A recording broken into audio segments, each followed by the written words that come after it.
नई दिल्ली में आयोजित 2 दिवसीय 18वां G20 शिखर सम्मेलन संपन्न हो गया है।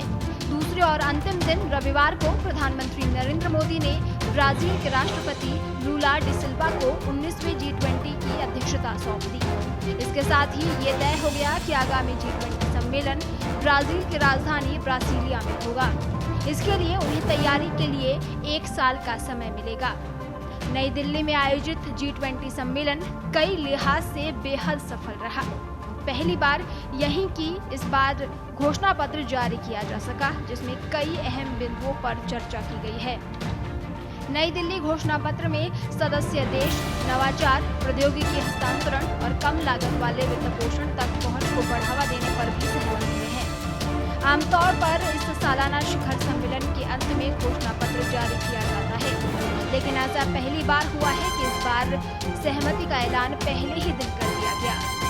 इसके अलावा शनिवार को सम्मेलन के शुरू होते ही प्रधानमंत्री ने ये खबर दी कि अफ्रीकी संघ अब G20 परिवार में शामिल हो गया है और इस तरह अफ्रीका की लंबे समय से चली आ रही मांग पूरी हो गई। अफ्रीकी संघ के 55 सदस्य देशों में इस पर सकारात्मक प्रतिक्रियाएं आई। इसका श्रेय भी भारत के हिस्से में गया। प्रधानमंत्री नरेंद्र मोदी ने अफ्रीकी संघ की सदस्यता की भरपूर वकालत की और हाल ही में उन्होंने G20 के सदस्यों को लिखा था कि अब समय आ गया है कि अफ्रीका के देशों को नजरअंदाज नहीं किया जा सकता। कामों के लिहाज से नई दिल्ली में आयोजित G20 सम्मेलन सबसे सफल माना जा रहा है। पिछले साल इंडोनेशिया में हुए कार्यों की तुलना में भारत में ज्यादा कार्य हुए हैं। इस साल कुल 112 कार्यों को अंतिम रूप दिया गया। इसके साथ ही पिछले साल की तुलना में ये करीब 2 गुना रहा। इस तरह भारत में 112 तो इंडोनेशिया में कुल 50 कार्य का ही समापन हुआ। इससे पहले भी इटली में 2021 में आयोजित G20 सम्मेलन में कुल 65 कार्य हुए थे। इसमें कुल 29 कार्य हुए थे।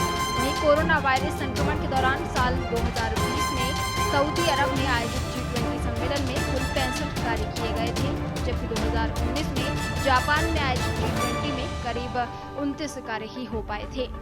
इसी तरह अर्जेंटीना में 2018 में 33 कार्य और 2017 में जर्मनी में आयोजित G20 में सिर्फ 22 कार्य ही किए गए थे। यहाँ पर बता दें कि जब से G20 का गठन हुआ है, तब से पहली बार भारत की अध्यक्षता में शिखर सम्मेलन का आयोजन किया गया। अंतर्राष्ट्रीय स्तर के आंकड़े बयान करते हैं कि ये आयोजन सबसे सफल रहा है। आपको बता दें G20 की स्थापना 1997 में आए एक बड़े आर्थिक संकट के बाद हुई थी, लेकिन 2008 में एक वैश्विक आर्थिक मंदी के दौरान इसे शिखर सम्मेलन का दर्जा दिया गया। ये शिखर सम्मेलन साल में एक बार होता है। हर साल एक मेंबर देश को अध्यक्ष बनाया जाता है, जिसकी अध्यक्षता में शिखर सम्मेलन होता है। पिछले साल ये सम्मेलन इंडोनेशिया में हुआ था। अगला शिखर सम्मेलन ब्राजील में